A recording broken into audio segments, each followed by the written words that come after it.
할렐루야. 오늘도 말씀을 하루를 시작합니다. 슬기로운 아침 시간 사무엘상 23장 말씀입니다. 우리는 인생을 비유할 때 광야와 같다는 말을 자주 하는데요. 근데 사실 우리는 광야를 가본 적이 없습니다. 그러면서 인생을 광야와 비유하고 있고 연관시키고 있죠. 우리가 인생을 광야와 연관시키는 이유는 아마 성경 안에 있는 신앙적 선배들의 삶을 보면서, 특별히 오늘 본문 속의 다윗의 모습을 보면서 인생을 광야와 연관시키는 것 같습니다. 하나님이 다윗을 광야로 몰아가신 이유는 다윗에게 꼭 가르쳐주고 싶으신 것이 있었기 때문입니다. 그것은 바로 아무것도 없는 곳이지만 하나님만 의지하면 된다는 사실을 다윗에게 알려주고 싶어서 광야로 몰아가셨습니다. 광야에는 지형지물이 없어요. 광야에는 모래밖에 없고 자연적으로 만들어진 동굴밖에 없습니다. 그런 곳에서 하나님만 붙들고 있으면 된다, 하나님만 의지하면 살 수 있다는 것을 가르치고 싶어서 다윗에게 조금 어려운 상황을 계속 이렇게 허락하신 것이 아닌가 우리는 짐작해 봅니다. 이러한 하나님의 교육은 출애굽기도 잘 나타나 있죠. 애굽에서 탈출한 이스라엘 사람들을 광야로 몰아가시면서 광야 안에서 그 척박한 땅에서 하나님만 쫓아가면 된다라는 그 마음을, 믿음을, 신앙을 심어주고자 광야로 이끌었습니다. 하나님은 하나님을 경외하지 않는 사울왕을 버리시고 다윗에게 기름을 부어서 그 다음 왕을 약속하십니다. 하나님이 다윗을 두 번째 왕으로 세우신 것은 이스라엘 왕의 정체성을 바로 세우기 위함이었어요. 무슨 말이냐? 이스라엘 왕은 일반적인 다른 나라의 인간적인 왕들과 다른 목자와 같은 왕입니다. 뭐와 같은 왕이요? 목자예요. 목자와 같은 왕은 목자장인 하나님을 온전히 붙들어야 한다는 사실을 꼭 알아야 하는 것이죠. 목자와 같은 왕은 목자장이신 유일하신 하나님만 의지하면 된다는 것을 알아야 하는 것입니다. 하나님은 다윗이라면 다윗 자신이 목자와 같은 왕이라는 것을 인식하면서 이스라엘을 잘 통치하실 거라고 믿었던 것입니다. 사울과 같이 본인이 목자 장과 같은 모습의 왕이 되어서 마음대로 나라를 다스리지 않고 목자와 같은 왕이 되어서 목자장의 소리를 듣고 목자장의 의도를 파악하여 목자장의 마음을 기쁘게 하는 왕이 되는 그런 모습을 다윗이 실현시킬 거라 믿으신 것이었습니다. 그래서 하나님은 광야로 다윗을 인도하셨고 하나님만 바라보는 훈련을 시키신 것입니다. 오늘 본문에도 하나님은 사람을 의지하지 말고 하나님만 붙들어야 한다는 것을 가르치고 계시죠. 다윗은 자신을 따르던 400명의 군사와 함께 광야의 이곳저곳을 다니고 있습니다. 한 곳에 오래 머물 수가 없어요. 왜냐하면 그 많은 영혼들이 광야 같은 곳에서 오래 머물러 있으면 금방 발각돼요. 사울은 다윗과 여러 사람들을 찾기 위해서 눈에 불을 켜고 다니는데 오랜 시간 동안 머물 수가 없는 것이죠. 그래서 자꾸 이렇게 옮겨 다니는 것이에요. 다윗이 이것저것 다니는 과정 가운데 눈을 피하여서 여러 숨어 있는데 한 가지 소식이 들립니다. 무슨 이야기냐? 블레셋이 그일라의 지역을 침략하여서 그일라 사람들이 타작마당에 있는 밀을 다 훔쳐가고 있다는 얘기를 듣게 돼요. 다윗은 마음이 쓰이는 거예요. 그때 왜 마음이 쓰여요? 목자니까, 목자 왕이니까, 목자와 같은 왕이니까 자꾸 양들의 모습이 신경 쓰이는 것입니다. 비록 지금은 사울에게 쫓기고 있는 모습이지만 삶의 위협을 경험하고 있는 백성들을 그냥 놔둘 수가 없는 것이었어요. 사실 블레셋에서 나라를 지키고 백성을 지키는 건 다윗의 몫이 아니에요. 바로 사울의 몫이죠. 임금이니까요. 이스라엘의 정규군이 나라를 지켜야 하고 또한 블레셋을 막아야 하고 그일라의 백성들을 보호해야 되는데 사울의 정규군은 또한 임금인 사울은 나라를 지키거나 보호하거나 방비하는 것보다 다윗을 잡는 데 현안되어 있기 때문에 많은 사람들은 사울을 또한 사울의 군대를 믿지 못했습니다. 오죽하면 오늘 본문도 보세요. 블레셋이 그일날 쳐들어와서 그일날 지역에 있는 밀들을 다 탈취하고 있는데 정규군이 아니라 사울에게가 아니라 다윗에게 와서 도움을 청해요. 다윗에게. 도피 중인 다윗에게 와서 도움을 청하고 있는 그 모습이 참 아이러니하죠. 그런데 중요한 것은 많은 사람들의 이스라엘 영혼들의 마음에 사울보다 진짜 왕을 다윗이라 생각하는 사람들이 많았던 것 같아요. 실제 왕은 있지만 그가 보이는 행보가 왕 같지 않기 때문에 하나님의 기름 부음 받은 다윗을 왕으로 여기며 그에게 도움을 청하고 있는 것 같은 마음.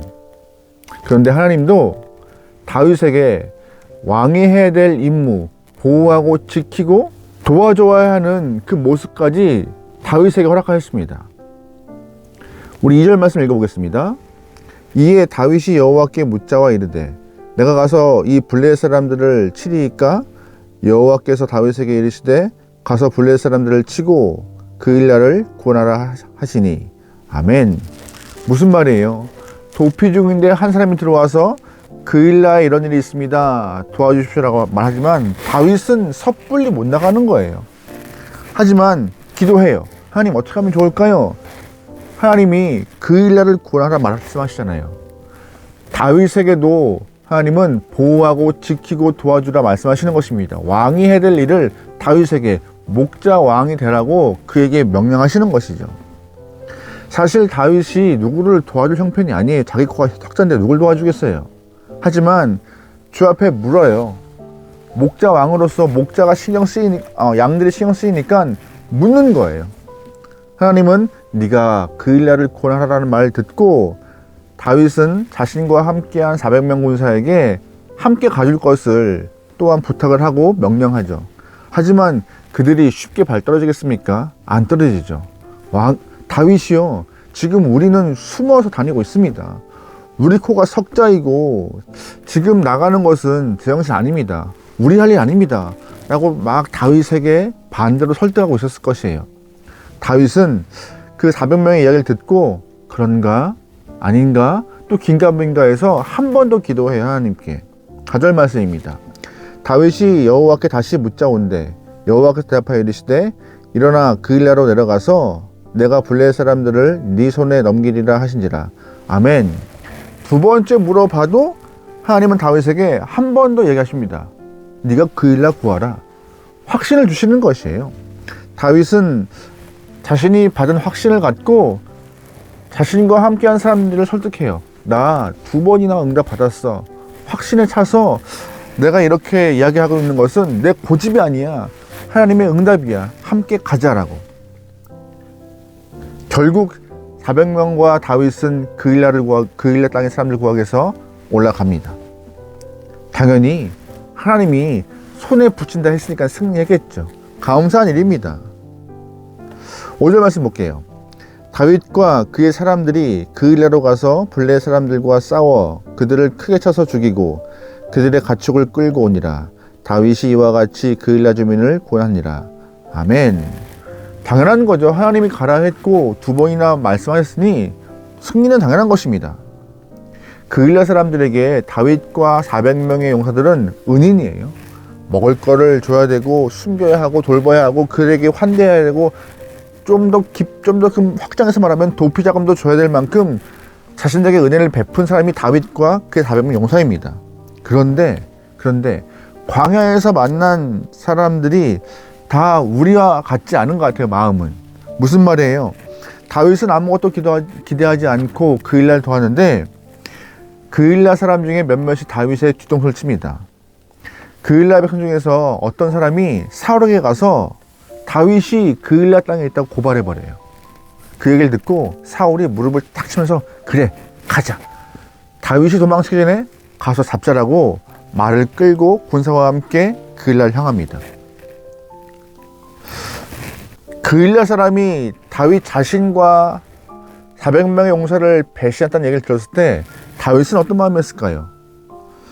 선의를 베풀었고 아무런 기대 없이 그냥 좋은 마음을 베풀었는데 또한 400명의 용사를 설득하면서 올라왔는데 누구보다 배신감이 컸을 것이에요. 아, 믿을 것이 안 되겠구나. 사람을 믿으면 안 되는 것이구나. 그런데 그곳이 바로 광야인 것입니다. 하나님만 믿어야 하고 하나님만 바라봐야 하고 하나님만 쫓아가는 것, 그것 바로 광야인 것이죠. 이 땅이 그런 곳이라는 것이에요. 내가 아무리 선의로 손을 내밀었을 때 내 손을 잡고 일어난 그 영혼이 오히려 나에게 보따리를 내놓으라는 것이 광야인 것입니다. 너무 답답한 다윗은 하나님께 물어요. 하나님, 정말 사울이 그 일하러 올라옵니까? 하나님, 정말 그 일의 사람들이 나를 사울에게 넘깁니까? 12절 말씀이요. 다윗이 이르되 그 일의 사람들이 나와 내 사람들을 사울의 손에 넘기겠나이까 하니 여호와께서 이르시되 그들이 너를 넘기리라 하신지라. 아멘. 기막힐 노릇이죠. 나는 분명히 좋은 마음으로 그들의 도움 요청을 받아서 반응한 것 뿐인데 내 뒤통수를 쳐 살기 위하여서 오히려 뒤통수를 맞는 것이 지금 다윗의 모습이었습니다. 아마 다윗과 400명의 군사가 황급히 그 그일라 땅을 나오는데 400명의 군사가 다윗에게 당신이 너무 성급했습니다. 나오지 않아야 될 일을 굳이 해서 지금 우리가 이렇게 낭패를 보고 있지 않습니까? 하는 그런 불만의 이야기를 들으면서 같이 도주했을 것이에요. 다윗은 어떤 마음이었을까요? 아마 쉽게 설명할 수 없는 마음이었을 것입니다. 오늘 우리가 사는 광야가 이 본문과 같은 그런 모습과 일치합니다. 그러기에 여러분, 분명한 것은 눈에 보이는 사람 의지하지 않고 하나님만 바라보고 의지하고 주님께만 내 마음을 드릴 수 있는 귀한 영혼 되면 좋을 것 같아요. 그럼에도 우리가 기억해야 할 것은 나에게 호의적인 사람에게만 손을 펴는 것이 옳지 않다는 것입니다. 무슨 말이에요? 오늘 본문의 다윗은 나에게 호의적인 사람에게만 손을 뻗은 것이 아니에요. 그걸 모르고 뻗었긴 했지만 모든 영혼에게 도움 필요한 영혼에게 주님의 사랑을 나누기 위해서 손을 뻗는 것이 다윗이었고 그것이 맞다고 말씀하세요. 예수님께서도 사랑하는 제자들을 다 품고 있었지만 이미 배신당할 것을 미리 알고 계셨습니다. 십자가에 자기를 팔아 넘길 제자가 있음을 알았지만 그 영혼도 다 품으신 것이 예수님이세요. 가룟 유다와 예수님 자신에게 돌을 던진 사람들을 위하여서 십자가를 지신 분이 예수님이세요. 예수님을 잡으라고 팔아 넘기는 유대 종교 리더들을 향하여서도 피를 흘리신 분이 예수님이십니다. 나에게 호의를 베푸는 사람에게만 손을 뻗는 것은 사랑이 아니라 편견이고 편애인 것이죠. 예수님의 피 흘림은 모든 영혼을 향한 피 흘림이었고 그 모습을 우리가 담겨나고 있는 것이 하나님 마음입니다. 다윗이 그런 모습 보여줬고요. 내가 힘들지만 400명을 설득하여서 그일라 땅을 구하러 갔던 다윗의 모습, 분명히 좋은 마음이었겠지만 어떻게 뒤통수 맞을지 어떻게 알았겠어요. 모르는 일이에요. 그럼에도 불구하고 도움 청하는 그 영혼들에게 손을 뻗을 수 있는 그 영혼, 그가 하나님의 사랑을 정말로 전하고 있는 한 영혼임을 꼭 기억하며 손을 뻗되 도움을 주되 무엇인가 기대지 않았으면 좋겠고, 또 하나 너무 사람을 믿지 말라는 이 광야와 같은 인생길에 정말 우리가 믿을 것은 주님밖에 없음을 신뢰하며 우리의 소망은 하나님께만 두기를 바랍니다. 그것이 우리가 오늘 본문에서 꼭 알아야 될 모습인 것 같아요. 하나님을 믿는 영혼이기 때문에, 하나님을 사랑하는 영혼이기 때문에 하나님만 의지할 수밖에 없고 하나님만 사랑할 수밖에 없는 저와 여러분의 삶이 되면 좋을 것 같습니다. 오늘 하루 살아가면서 정말 주님만 쫓는, 주님만 사랑하는 광야 같은 인생길에서 주님에게만 의지하는 귀한 영혼 되기를 주의로 축원합니다. 아멘. 오늘도 말씀을 승리합시다. 기도하시겠습니다. 하나님, 광야와 같은 인생길에 주님만 의지할 수 있는 귀한 영혼 되게 허락하소서. 눈으로 보이고 귀로 들리는 것에 마음 뺏기지 않고 주님께만 내 모든 것을 바칠 수 있는 신앙인 되어서 주님께 칭찬받겨 나오니 주님이시 우리의 심령을 구원하시고 또한 우리에게 호의를 베푸는 영혼에게만 주님의 사랑을 전하는 얄팍한 마음 갖지 않게 하옵소서. 모든 영혼에게 아낌없이 또한 줄 수 있을 만큼 베풀고 나눌 수 있는 넉넉한 영혼 되게 하옵소서. 우리의 한 걸음 한 걸음이 주님을 자랑하고 증거하고 주의 사랑을 전파할 수 있는 한 걸음 되게 나오니 우리 모든 영혼들을 주의 도구로 삼아 주옵소서. 하나님, 주님의 마음을 선포할 때마다 손해보는 것 같고 의심스럽고 또 하나님 괴로울 것 같지만 그때마다 더하시고 보태시고 차고 넘치게 은혜 부으시는 주의 손길을 기대하며 우리 또한 받은 은혜 기억하며 나눌 수 있는 넉넉한 영혼 되게 하소서. 모든 걸 맡기오며 예수님의 이름으로 기도합니다. 아멘.